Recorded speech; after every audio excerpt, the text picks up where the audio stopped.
कांग्रेस के 5 सबसे बड़े संकट मोचक जिन्होंने मुश्किल वक्त में पार्टी को संभाला। भारत राजनीति में कांग्रेस पार्टी का इतिहास सिर्फ चुनावी जीत और हार ही नहीं, बल्कि ऐसे नेताओं की कहानी भी है जिन्होंने संकट के समय पार्टी को संभाला और उसे नई दिशा दी। 1885 में स्थापित हुई कांग्रेस आजादी के आंदोलन की सबसे बड़ी ताकत बनी और आजादी के बाद भी कई दशकों तक भारतीय राजनीति के केंद्र में रही। लेकिन इस लंबे सफर में कई बार पार्टी बड़े संकेतों से गुजरी। ऐसे वक्त में कुछ नेताओं ने संकट मोचक की भूमिका निभाई और कांग्रेस को मुश्किल दौर से बाहर निकाला। तो सबसे पहले बात होती है महात्मा गांधी की। जब कांग्रेस की शुरुआत हुई थी तब यह मुख्य रूप से शिक्षित और प्रभावशाली लोगों का संगठन माना जाता था। लेकिन महात्मा गांधी के आने के बाद कांग्रेस का स्वरूप पूरी तरह से बदल गया। गांधी ने चंपारण, खेरा और असहयोग आंदोलन जैसे आंदोलनों के लिए आम लोगों को कांग्रेस से जोड़ा।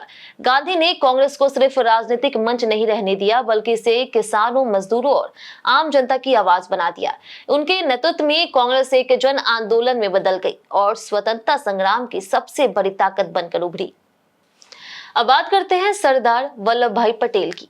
सरदार पटेल को कांग्रेस का मजबूत संगठनकर्ता माना जाता है। आजादी के आंदोलन के दौरान उन्होंने पार्टी को जमीन से जोड़ने में अहम भूमिका निभाई। गांधी के बाद कांग्रेस के अंदर संगठन को मजबूत रखने वाले नेताओं में पटेल का नाम सबसे ऊपर आता है। 1930 और 1940 के दशक में जब कांग्रेस के अंदर विचारों को लेकर के मतभेद बढ़ रहे थे, तब पटेल ने संगठन को एकजुट रखने में बड़ी भूमिका निभाई। आजादी के बाद भी उन्होंने देश के राजनीतिक एकीकरण में ऐतिहासिक योगदान दिया। बात करते हैं जवाहरलाल नेहरू की।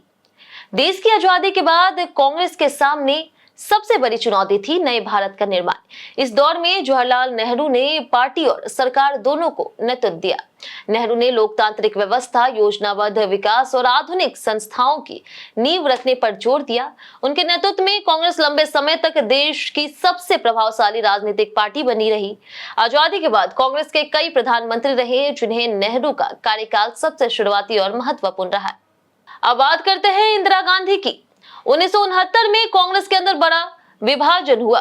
इसके बाद इंदिरा गांधी ने नई राजनीतिक रणनीति अपनाई और अपनी अलग पहचान बनाई। 1971 के चुनाव में उन्होंने पार्टी को बड़ी जीत दिलाई और कांग्रेस को फिर से मजबूत स्थिति में पहुंचाया। उनका नेतृत्व कांग्रेस के इतिहास का सबसे प्रभावशाली दौर माना जाता है। हालांकि उनके कार्यकाल में आपातकाल जैसे विवाद भी जुड़े रहे, लेकिन संकट के समय पार्टी को संभालने की उनकी क्षमता को नजरअंदाज नहीं किया जा सकता। अब आखिरी में बात करते हैं पीवी नरसिम्हा राव की। 1991 में जब देश आर्थिक संकट से गुजर रहा था, तब पीवी नरसिम्हा राव ने प्रधानमंत्री पद संभाला। उनके नेतृत्व में आर्थिक सुधारों की शुरुआत हुई, जिसने भारत की अर्थव्यवस्था को नई दिशा दी। राव ने कठिन राजनीतिक परिस्थिति में सरकार चलाई और कांग्रेस को एक बड़े बदलाव के दौर से निकाला। उनके साथ वित्त मंत्री डॉक्टर मनमोहन सिंह ने आर्थिक सुधारों को लागू करने में महत्वपूर्ण भूमिका निभाई। कांग्रेस का इतिहास कई उतार चढ़ाव से भरा हुआ है। कभी आजादी के आंदोलन की अगुवाई करने वाली पार्टी, तो कभी सत्ता संकट और आंतरिक चुनौतियों में जूझती पार्टी। लेकिन महात्मा गांधी, सरदार पटेल, जवाहरलाल नेहरू, इंदिरा गांधी और पीवी नरसिम्हा राव जैसे नेताओं ने अलग अलग दौर में पार्टी को संभाला और उसे नई दिशा दी। यही वजह है कि भारतीय राजनीति में कांग्रेस का सफर आज भी इतिहास का एक महत्वपूर्ण अध्याय माना जाता है।